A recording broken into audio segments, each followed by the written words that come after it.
Salut la gang! Très heureux de vous accueillir aujourd'hui dans mon sous-sol pour faire un review de produits.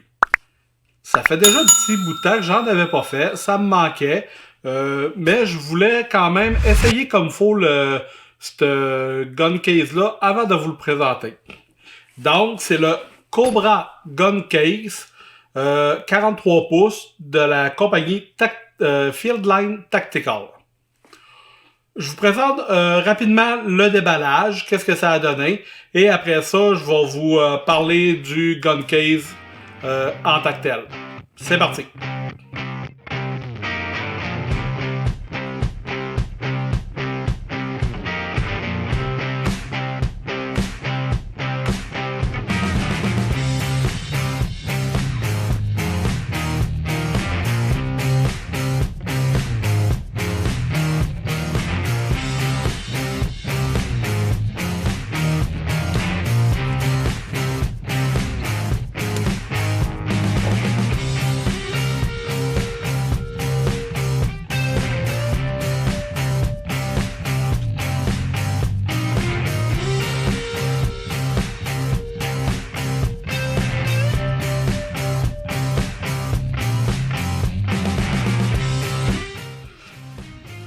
Le petit déballage est terminé.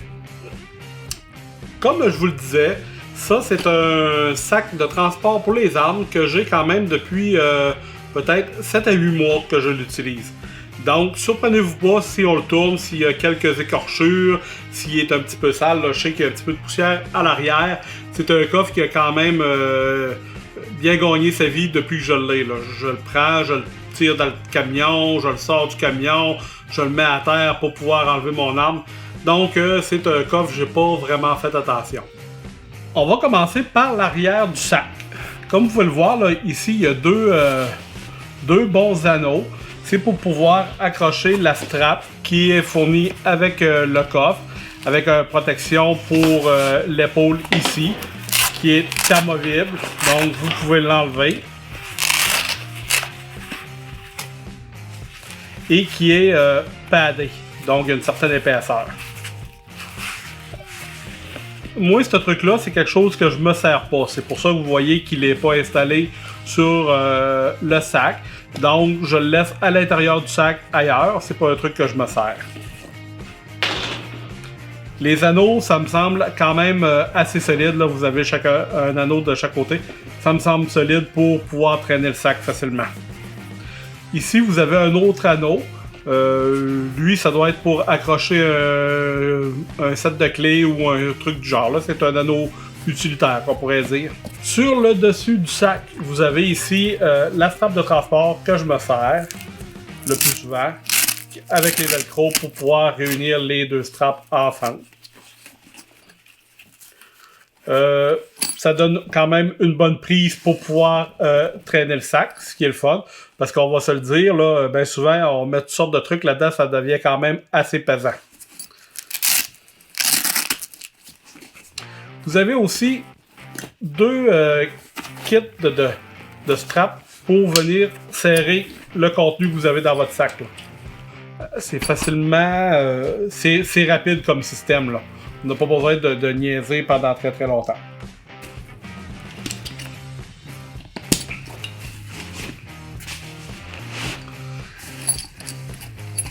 Ce qui nous fait office de zipper, je vous dirais que c'est des zippers qui me semblent de très bonne qualité. C'est gros, c'est massif et ça a l'air très très solide. Là. Je suis pas... j'ai jamais eu de malfonction pantoute avec les zippers. Que ce soit pour le coffre principal ou le petit coffre ici secondaire. Dans les côtés, on n'a rien de spécial, c'est les zippers qui vont jusque là.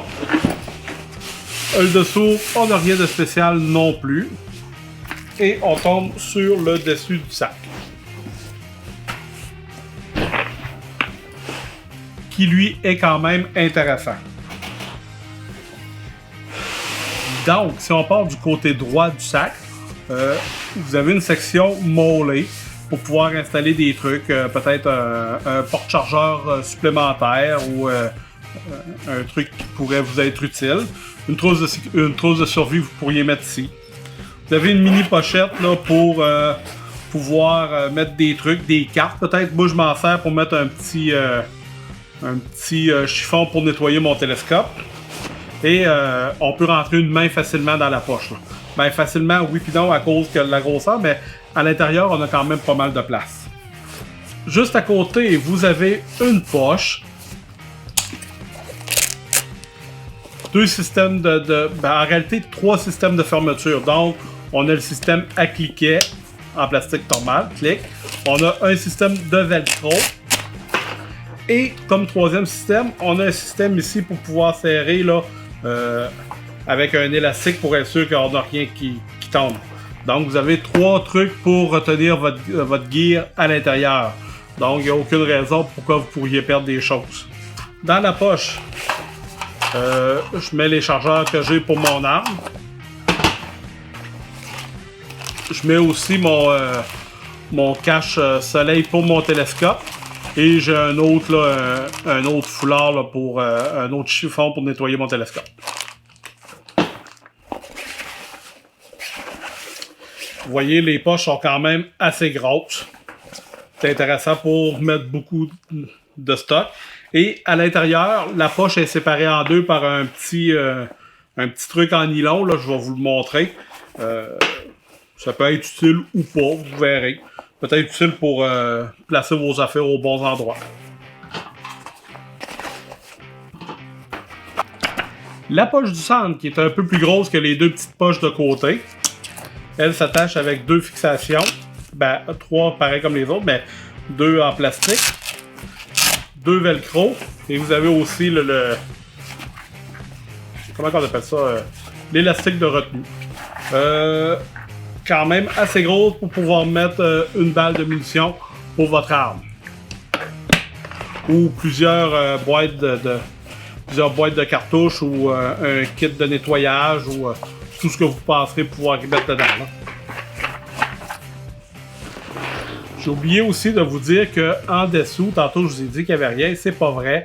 On a 2 systèmes là aussi pour pouvoir venir serrer notre gear qui est à l'intérieur et que ça soit quand même serré pour pas que ça bouge. Là. Donc on a un autre deux autres straps ici qui viennent serrer notre stock à l'intérieur.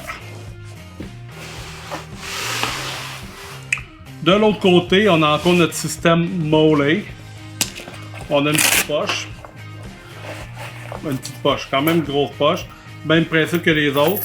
Je m'en sers pour mettre ma pouche pour récupérer les douilles vides. Et pour mettre mon trépied, mon bipied. Et aussi, j'ai de la place pour mettre ma strap, ma sling pour mon arme.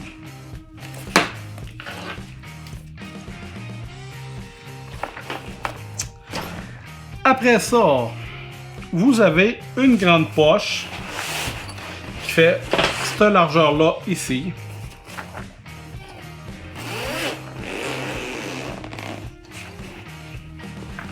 Il se trouve comme ça. Moi, je me sers de ce rangement-là ici pour mettre mes cibles.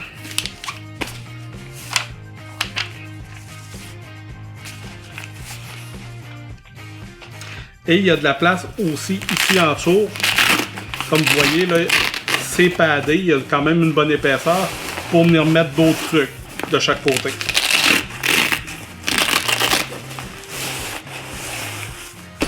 Si vous êtes dans un autre pays que le Canada, c'est facile d'entreposer un pistolet ici, un revolver de ce côté-là. Ça rentre parfaitement.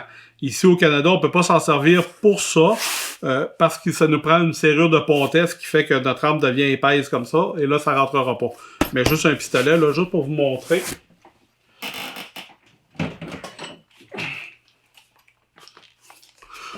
Un revolver à plomb. Donc.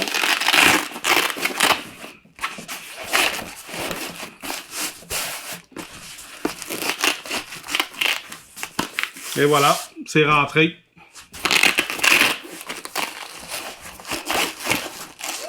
Puis on parle quand même d'une grosse maillotche. Le rangement pour l'arme.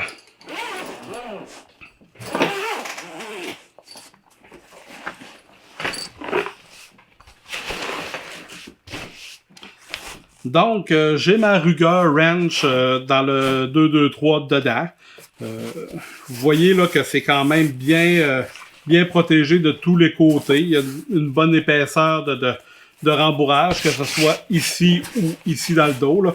Même que dans le dos, je pourrais vous dire qu'il y a au moins un fond probablement de 1,5 pouce à l'intérieur. Vous avez une sorte de petite pochette V pour pouvoir mettre votre arme là, pour pas qu'elle se promène. Et vous avez des attaches au velcro pour pouvoir être sûr qu'elle ne se promène pas.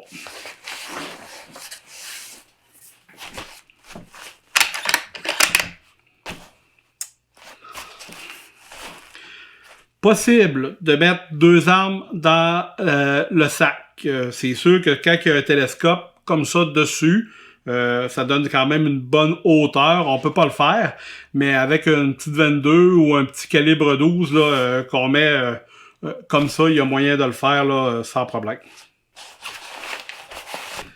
Je dois dire que j'aurais aimé ici que ce soit une surface comme en velcro et qu'on ait des attaches là, qui soient fournies avec le sac, qu'on puisse mettre partout pour être sûr que notre arme est vraiment bien stabilisée. Mais pour le prix, là, je peux vraiment pas me plaindre. Les dimensions exactes du sac. Donc ici, on nous dit 42,4 pouces par 10 pouces de hauteur et 2 pouces et demi d'épaisseur. 107,8 cm par 27,4 cm par 6,4 cm. En terminant, est-ce que c'est un produit que je recommande? Oui, je le recommande. Depuis que j'ai ce sac-là, j'ai cessé d'utiliser les cases en plastique que j'avais avant. C'est proche un peu du trouble obsessionnel compulsif dans mon cas, dans le sens que j'ai acheté un coffre rigide par arme. Parce que j'aimais bien ça, couper des faumes qui vont dans le fond et mettre mon arme là. Puis là, quand je rouvre le coffre, ça fait professionnel. Tu prends ton arme. Et donc, j'avais besoin d'un coffre par arme. Depuis que j'ai ce sac-là, tous les coffres en plastique que j'ai, je les ai serrés dans un local et je fais juste utiliser ce sac-là et je change les gears que j'ai besoin. Si j'ai mon 12, je prends les trucs que j'ai besoin pour le 12, je mets les chargeurs pour cette arme-là. Donc, je l'aime pour ça. Deuxième truc que j'aime bien, comparativement aux coffres en plastique, les coffres en plastique, je pouvais pas mettre d'autres accessoires. En tout cas, je pouvais pas en mettre beaucoup d'autres que ce que je mettais, que l'arme que je mettais. Tandis que ce sac-là, on peut emmener quand même beaucoup de stock là, pour nous aider dans notre session de tir.